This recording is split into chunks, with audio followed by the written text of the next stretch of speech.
Salutare toată lumea, sunt Radish Gaming Ștefan și bine v-am regăsit la un episod de pe acest canal.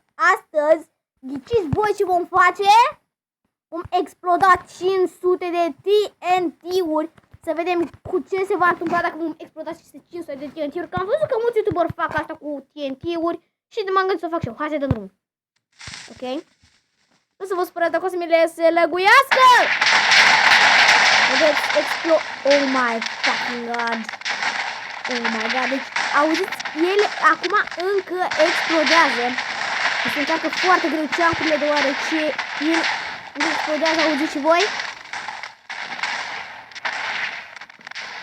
Oh my god, ce lag, holy shit. Cel mai mare lag.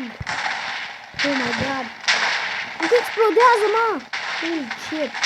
Vreau să văd ce gaură a făcut. Cred că s-a oprit. Vedeți și voi cum a explodat. Mama mia, dita mai chestia aici. Holy shit. Mamă, dar ce lag. Holy crap. Dita mai lagul. Oh my fucking god. Vedeți și voi aici. Uite cât craterul. Dita mai craterul. Deci dita mai craterul. What the fuck.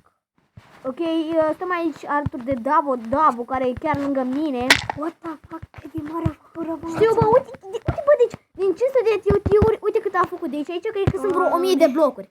Ok, și cam atât cu acest episod din seria noastră de Minecraft. Nu uitați să dați un like și un subscribe dacă n-ați făcut asta. Eu am fost Radish Gaming Ștefan și dacă vreți să faceți și voi asta, vă spun și cum, dacă o să vi se lăguiască în felul ăsta, trebuie să ieșiți din Minecraft. Ok, vă mulțumesc că ați urmărit acest episod, mulțumesc pentru vizionare, pentru like și pentru subscribe, dacă ați făcut-o, la revedere, lume, pa, pa!